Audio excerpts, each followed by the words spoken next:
এই দুনিয়ার মধ্যে শক্তিটা তোমার বড়াই নয়। আল্লাহ তাআলা কিয়ামতের দিন তোমাকে ওই হিসাব দিতে হবে। আজকে তুমি যে শক্তি দিয়ে দুনিয়াতে অনেক কিছুর দাপট দেখাচ্ছ, সেটার জন্য তোমাকে ধরপাকড় করা হবে। আর আজকে যদি তুমি তোমার এই শক্তিটাকে যদি সৎ কাজে ব্যয় করো, তাহলে আল্লাহ তাআলা সেই কিয়ামতের দিন বলা হয়েছে 7 শ্রেণীর ব্যক্তিকে আরশের নিচে ছায়া পাবে। তার মধ্যে ওই যুবক যে তার যুবককালে আল্লাহ তাআলার দ্বীনের জন্য সে পরিশ্রম দিয়েছে এবং আল্লাহ তাআলার কাছে নিজের গুনাহকে মনে করে করে কেঁদেছে। এই জন্য বলছি মুহতারাম হাজিরিন, আমাদের যাদের প্রতি নামাজকে ফরজ করা হয়েছে, আমরা নামাজকে কি করব? সময় মতন জামাতের সহিত আদায় করব। বলা হয়েছে ইন্নাস সালাতা তানহা আনিল ফাহশাই ওয়াল মুনকার, নিশ্চয় নামাজ মানুষকে সমস্ত বেহায়াপনা কাজ থেকে বিরত রাখে। আমরা শান্তি চাই, নামাজের মধ্যে আসুন। আমাদের জরুরত হয়, নামাজের মধ্যে আসুন।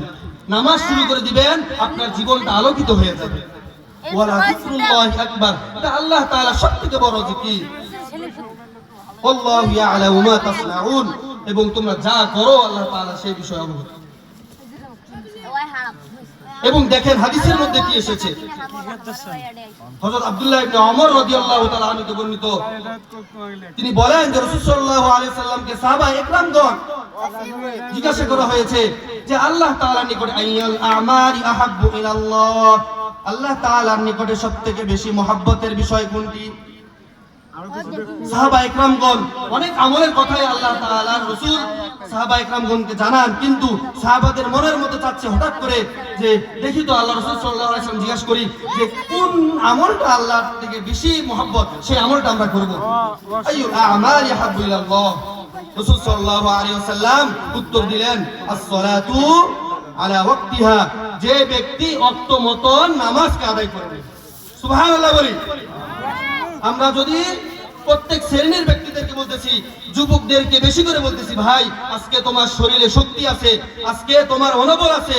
হ্যাঁ, যখন তুমি 15 বছরের আগ পর্যন্ত তুমি যখন সক্ষম ছিলে না, তখন তোমার প্রতি নামাজ ফরজ ছিল না। যখন তোমার শক্তি হয়েছে, আল্লাহ তাআলা লা ইউকাল্লিফুল্লাহু নাফসান ইল্লা উসআহা, তোমার সাধ্যের বাইরে কোনো কিছু দেয় না। তোমার সাধ্য আছে, তোমার শক্তি আছে, তোমার প্রতি নামাজকে ফরজ করা হয়েছে। হ্যাঁ, যখন তোমার 50 থেকে 60 বছর হয়ে যাবে, তুমি জোহরের নামাজ পড়ছো, একটু পরে তোমার মনে নাই জোহরের নামাজ পড়ছো কি পড়ো নাই, আসরের নামাজ পড়ছো, একটু পরে মনে নাই, সেই সময় হিসাব আল্লাহ তাআলা সেরকম ভাবে জিজ্ঞেস করবে না। এখন তোমার শক্তি আছে, যুবকেরা বলছি এবং যাদের প্রতি নামাজ ফরজ হয়েছে সবাইকে বলছি, এবং আমাদের যুবক যুবতীদেরকেও বলছি যে আপনাদের প্রতি নামাজ ফরজ করা হয়েছে, এই নামাজের জন্য আপনাকে জিজ্ঞাসাবাদ করা হবে। হাদিসের মধ্যে আছে আউয়ালু মা ইউহাসাবু বিহিল আবদু ইয়াউমাল কিয়ামাতিস সালাত, কিয়ামতের দিন বদনি ইবাদতের মধ্যে সর্বপ্রথম নামাজের হিসাব করা হবে। এই জন্য আমরা কি নামাজের প্রতি অতি গুরুত্ব দেই। আজকে আমাদের সমাজের মধ্যে কি চাই যে আমাদের যুবকেরা যেন বেহায়াপনা না করে, ইফতিজিং না করে, কোন নেশার মধ্যে জড়িত না হয়, সমস্ত বেহায়াপনার মধ্যে যেন জড়িত না হয়। সে একটা সৎ ছেলে হয়, সে বাবা মার আনুগত্য করবে, সে পাড়াবসীর আনুগত্য করবে, তার দ্বারা ভালো কাজের আশা করি। তার জন্য সর্বপ্রথম শিখতে হলো নামাজ। তাকে যদি নামাজে আনতে পারেন, ইনশাআল্লাহ কোন যুবক যদি নামাজ শুরু করে দিতে পারে, তাহলে তার দ্বারা দুনিয়াতে সমস্ত ভালো কাজ করা সম্ভব। এই জন্য নামাজের প্রতি সর্বপ্রথম আসতে হবে। তারপরে কি বললেন, আল্লাহ রাসূল সাল্লাল্লাহু আলাইহি ওয়াসাল্লামকে আবার জিজ্ঞাসা করা হলো যে আইয়ুল আম ক্বালা সুম্মা ক্বালা আইয়ুল, এরপরে কি আল্লাহ তাআলা বেশি পছন্দ করেন? বিররুল ওয়ালিদাইন, পিতামাতার আনুগত্য করা। পিতামাতার কি আনুগত্য করা। এই হাদিসের মধ্যে বলা হয়েছে, সূরা লুকমানের 14 নম্বর আয়াতের মধ্যে বলা হয়েছে وقال يا بني لا تشرك بالله إن الشرك لظلم عظيم ووصينا الإنسان بوالديه إحسانا।